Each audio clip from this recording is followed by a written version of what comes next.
Hello again.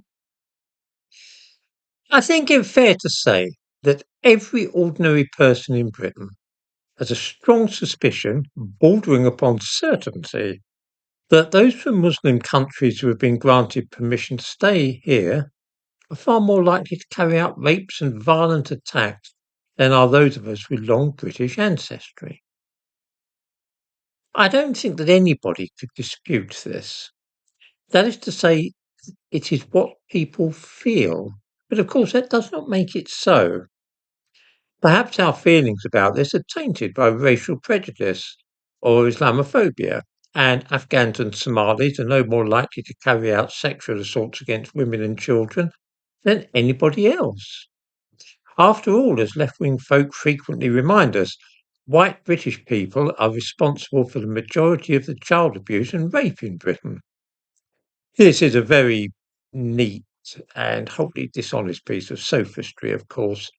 The reason that white British men are the ethnic group most likely to be convicted of such offences is that there are so many more of them than there are Afghans or Syrians, say. What we need to do is examine the likelihood of people of various ethnicities being convicted of, say, rape, and then compare the figures.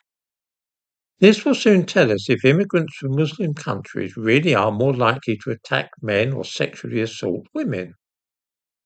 There is, of course, a problem with this approach because the police, the Home Office, and the courts resolutely refuse to provide the figures for offences broken down into nationality or religion. They say that this information is simply not recorded, but that's almost certainly untrue.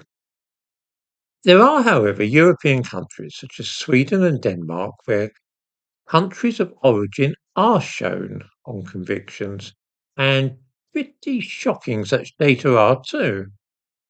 In the description to this video, I give a few links, but for those who are reluctant to plough their way through a lot of graphs, tables, and charts, I will summarise what has been seen in Denmark. First, rape and serious sexual assaults on women and children.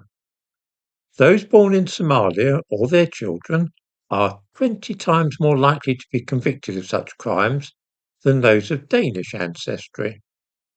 Syrians are 16 times more likely, Palestinians 12 times more likely, and Afghans 11 times more likely. Iraqis 9 times more likely to be convicted of rape or serious sexual offences. The only common factor here is that these are all people from Muslim countries. Some are African, others Arab, some Pashto. Islam, though, is the linking thread. What about other types of crime, violent crime, say attempted murder?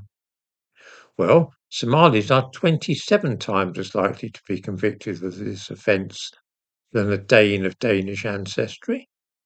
Moroccans and Palestinians are 20 times more likely, Iraqis 13 times as likely, and Pakistanis 10 times as likely. Once again, Islam is the only common factor here. Some of those countries are at war, others have, like Morocco, have stable societies which welcome tourists. It makes no difference. The picture is the same with all serious crime.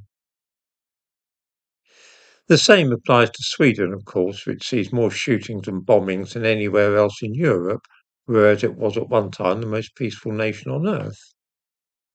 It is, I suppose, possible that the figures from Scandinavia are not relevant to this country, but I have a sneaking suspicion that if that were the case, then the British Home Office would by now have unearthed those statistics which they claim they do not have, and shown once and for all that all this talk about Afghans raping teenagers is a lot of racist nonsense, and that the gang rape of 15-year-old girls was just as likely to be carried out by white men from Kensington as it is by Afghan asylum seekers. I'm not prepared. I mean, the silence of the authorities on this matter really speaks volumes. I don't want to speculate about the cause of this phenomenon, that is to say, if it is something to do with the kind of culture which Islam produces, or whether there are other factors of which we may be unaware. because I honestly don't think that this matters.